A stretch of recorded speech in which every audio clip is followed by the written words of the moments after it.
Hey, what is up everyone, this is Linus, you're watching TechLineHD, and Xiaomi's Redmi lineup has been one of the most successful when it comes to budget smartphones. As you know, I have already made the reviews of the Redmi 4 and the Redmi 4 Prime, and if you want to check those reviews out, make sure to check out the video description.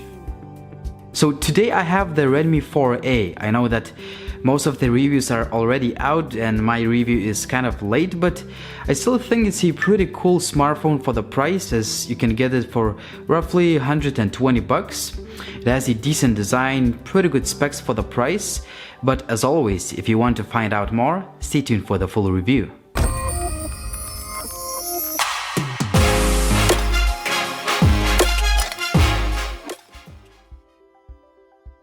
The device ships with all the usual stuff that comes with most of the phones, no extras included.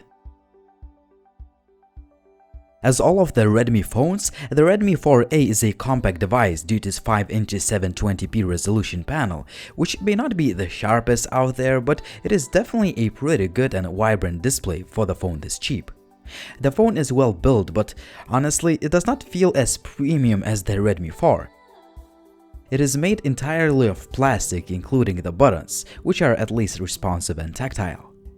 The capacitive keys are not backlit, but we have a highly customizable notification LED light. The loudspeaker quality is pretty good for a cheap phone like this.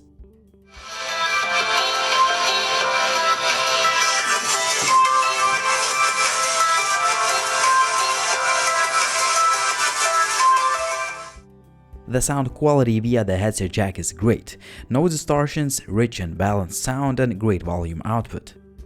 It's a pity that the phone does not have a fingerprint scanner, but at least we have some extra features like the IR blaster that allows you to control the devices like TVs. The Redmi 4A sports a quad-core Snapdragon 425 chip, 2GB of RAM, and 16GB of storage, which can be further expanded via the microSD card slot. The gaming performance is pretty good for such a cheap phone. Most of the games will run just fine. However, if you play some titles like Asphalt 8 on the very highest graphics, you will see quite a few skipped frames but no stutter. Also, the phone does not have any overheating issues. The Xiaomi Redmi 4A ships with the Android 6.0 based MIUI 8 global ROM that has Google services pre-installed, Chinese bloatware removed, and OTA update support. As usual, we have a ton of customization options, various settings, tweaks, and little features to make the phone look your own. Some of the cool features include a baked-in theming engine where you can choose from a lot of themes, fonts, wallpapers, and so on. You can also customize the buttons, adjust the display or other settings if you wish so. Finally, the Redmi 4A is a pretty fast and fluid on the daily basis, and I didn't see any lag or stutter except for the fact that the Google Chrome app crashed a few times without any reason. On the back, we have a 13-megapixel shooter with f2.2 aperture and a single LED flash. On the front, there is a 5-megapixel shooter for selfies. The camera app allows you to take pictures very fast. There are some shooting modes like a manual mode where you can adjust some image settings. However, there is no slow motion video mode. The Redmi 4A can take some good looking daylight photos with a decent amount of detail, nice color reproduction and sharpness. However, some images have less detail than expected and the dynamic range adjustment is not always perfect. The indoor and macro shots look pretty good too, if there is enough light and if you try to hold your hand steadily while taking the picture. The night photos look okay for the phone this cheap. Obviously, there is a lot of noise in the pictures, but this is what you have to expect from any phone for this price. So currently I'm shooting with the Xiaomi Redmi 4A. This is handheld footage. It's a pretty sunny day and the 1080p video looks pretty good for a cheap phone. A few complaints would be that the continuous autofocus is a little bit jumpy and the footage may look a little bit shaky as there is no video stabilization. The selfies look pretty good and they will definitely do the trick for social media. So currently I'm shooting with the Xiaomi Redmi 4A. The selfie video may not be the sharpest out there, but there will be enough quality for video chats. As most of the Xiaomi phones, the Redmi 4A ships with a dual SIM card tray that also doubles as a microSD card slot. The call quality and signal reception are okay, Wi-Fi seems to be working fine, and finally, the GPS is very accurate. The Redmi 4A comes with a 3120 mAh battery that performs just great. As always, the battery life may vary significantly, but under my usage, I could get over 6 or even over 7 hours of screen on time, which is a fantastic result. Finally, the phone supports the Qualcomm's Quick Charge 2.0 feature, but it does not ship with a fast charger. The supplied one fully charges the phone in just about 2 hours. So we've finally come to the conclusion part, and as always I wanted to talk about the pros and cons of the Xiaomi Redmi 4A. First of all, I love that the phone is compact due to its 5-inch 720p display, which may not be the sharpest out there, but it's definitely a pretty good panel for such a cheap phone.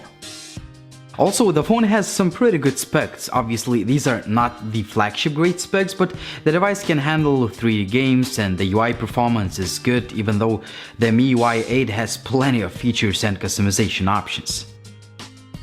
The next cool feature is that the camera can take some decent daylight pictures, and finally, the battery life is just fantastic. As I said, I can get 6 or even 7 hours of screen on time, which is a decent result.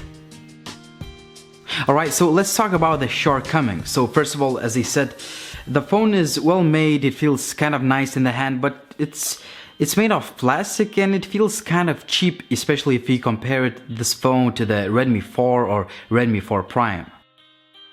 Another con that you have to know is that the device does not have the fingerprint scanner, which is kind of strange, especially if you consider that even some $60 phones have the fingerprint scanners.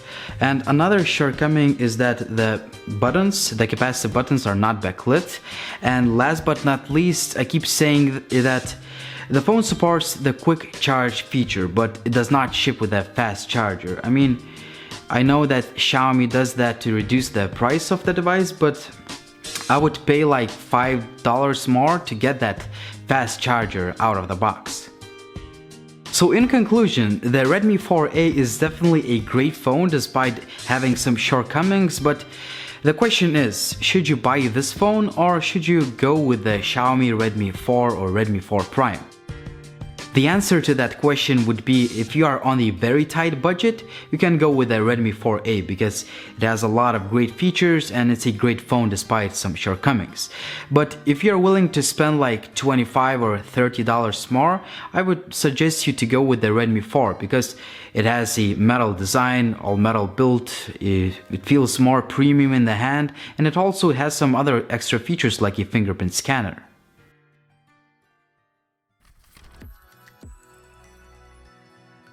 That leads me to the question of the day. Would you buy the Xiaomi Redmi 4A or would you rather spend like $30 more and get the Redmi 4? Let me guys know in the comment section down below what you think, and if you like the video, please hit that like button, and if you like the content that I make, and if you are new to the channel, please subscribe.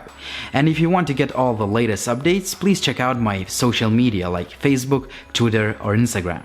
See you in the next video soon.